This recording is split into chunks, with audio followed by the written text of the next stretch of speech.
How you doing, guys? Uh, we're changing up things just a little bit right here. About a little better background and stuff. I got looking at some of them videos and trying to pick them apart, and I'm new to this.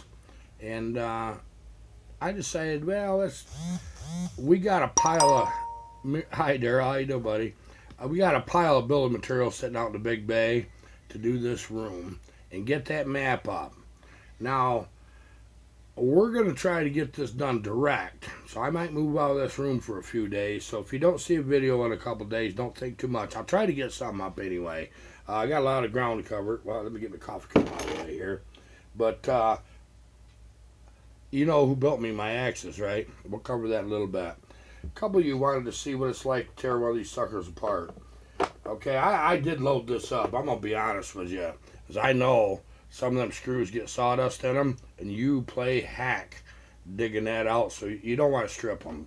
I just made sure things would come apart, but for all intents and purposes, it takes just a minute to get your handle off. I had the gentleman ship this uh, with no handle. You just spin your air cleaner off, and this is a nice air cleaner. I mean, the guy loves the saw. We didn't know this was an X-Torque. Isn't that funny? You can spot them in a second. If you're looking at a saw and you don't know if it's an X-Torque, which isn't as good as far as I'm concerned, I'm sorry, but the bottom end's fantastic. The decompressor's on top right here on the X-Torques. Guaranteed. Every time.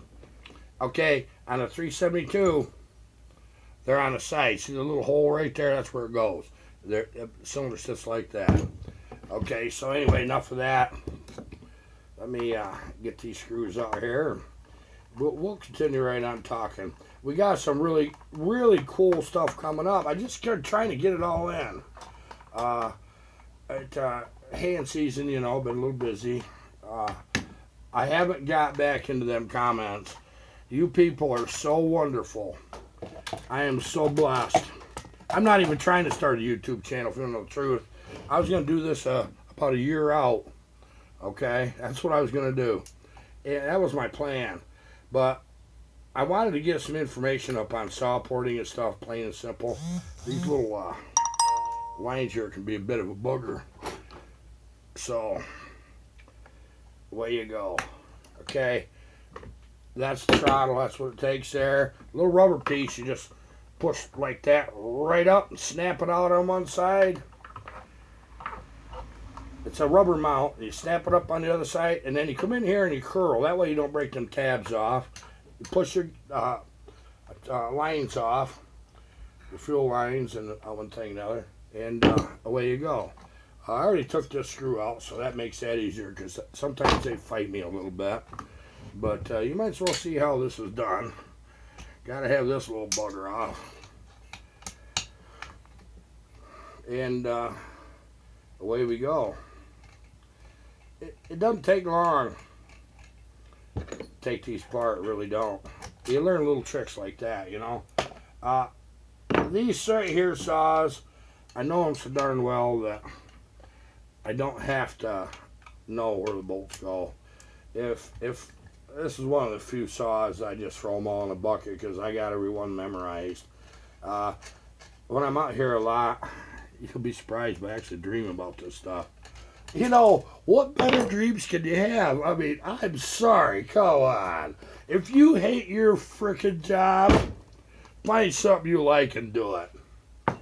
I died and went to heaven when I started doing this stuff. I really did. Yeah, it ain't for everybody, I know that. But it sure is fun for me. And I think what we're going to do is take the freaking band room, and because we're on break for a while through the summer, we always do. We play more in the winter. And we're going to see how that goes. I might just set up for a week. It'll kind of tick my boy off because he's got to move his drum set, and he ain't going to make a nickel doing it. That's the way it goes. But these aren't that hard to take apart. They really ain't. And, I mean, you're seeing 90% of this in real time.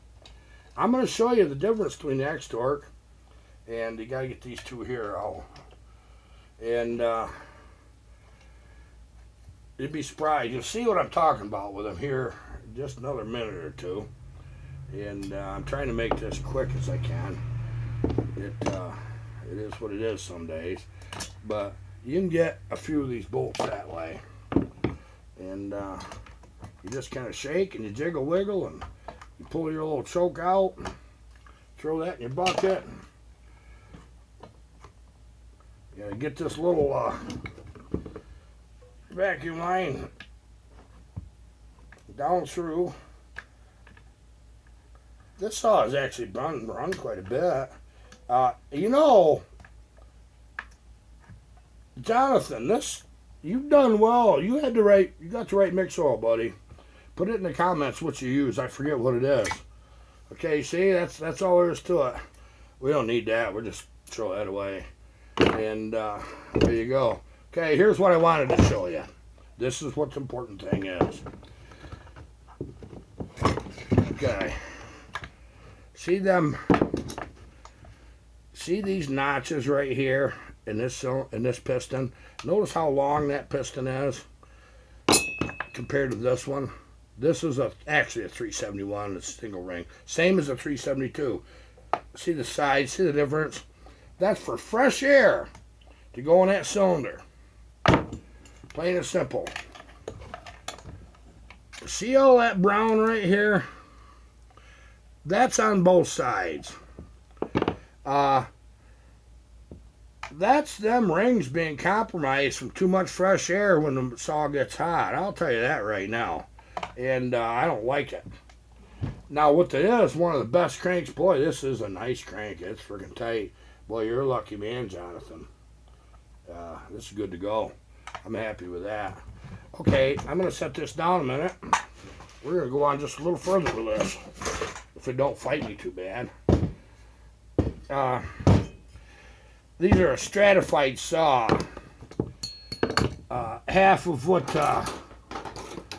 the air has no oil in it or fuel. It's injected straight in. And boy, that scares me. I don't like that. You can't guarantee when the climate changes and the temperature swings of 70 degrees we get around here at least, and even more. We get 90s in the summer, and it ain't nothing to hit 20 below zero for 2 weeks up here, bud. It gets cold. It's a dry cold though, so you can, if you're working hard and the wind ain't blowing at all, you can actually get where you're working just a t-shirt. And I've been 20 below zero with no shirt on before in the past. So just let you know. Okay. See, these ain't nothing to work on. These fast. Okay, here it is. That is fresh air. No oil. No fuel. This is where the air and fuel goes. What a bad freaking deal. I'm sorry. Husqvarna, I love your products in the past. You screwed this up. You know, I know why you did it, but I'm just letting you know I'm greatly disappointed in you. I'm sorry. I build your saws, but I build them right. That's the other intake. See, isn't that something? See how that works? Fresh air comes in this side of the divider. And it comes in this side of the divider. This side is the bottom. It comes through, mixes with fuel, and only picks up some. And then a whole lot more fresh air. Stupid. Why would you do that to a saw? Yeah, unbelievable. Their transfer timing is poor on these too. They got nice ports though, you know. I mean, really. I wish there was a way that they would have done that different, but they didn't. Okay, enough of that. I guess I had my little rant. I feel better about that. I'm going to show you something special. I was laid up, bored, and had a checkbook that was still working. I had Buckin build me this. I sent him this set. I'm going to show you something right here. I am proud of this set. Look at that. It's a Vulcan. We've used this a lot. I got a couple little dings in here. No big deal. As much as I've used this, it's unbelievable. This is bamboo. He carved this out of a piece of compressed bamboo. I believe it came from the UK. Whoever it was that sent him them bamboo pieces, boy, God bless you. I'd give you a big old kiss if you were a bucket stocks. You probably better not show up. You ain't gonna like that much. But look at the fitmanship. Let me get that light where it's better for you. Look how good that is. Still, isn't that nice? What? But you wouldn't believe the amount of power that's transferred to the wood. There's axe handles vibrate. I'm sorry, they're wood. They vibrate. So this buckin, you outdid yourself, man. This is my favorite axe. If I had this when I was a kid, I'd have been killing it. I kind of was anyway, but I wasn't that good with an axe when I thought I was. You know, we learn as we get older. You know. Now he sent me a barbaric. I'm not sure what this is, but isn't that just golden? Nice heavy head. I think it's just shy of 4 pounds. I'm not positive of that. It doesn't have a name on it, but I bet you it did because it's too good of an axe. This is a beautiful axe. Nice and strong. Cross grain. Don't think you can't do that because you can. That grain, as far as I'm concerned, don't make a rat's butt. What it does, when you get cross grain, you get a lot of this beautiful wavy stuff. Remember you used to see that in old tables and stuff? You ought to see the table we got in our house. It's made right here in this valley in the 1870s or 1880s, the furniture factory. And that's what that oak table looks like.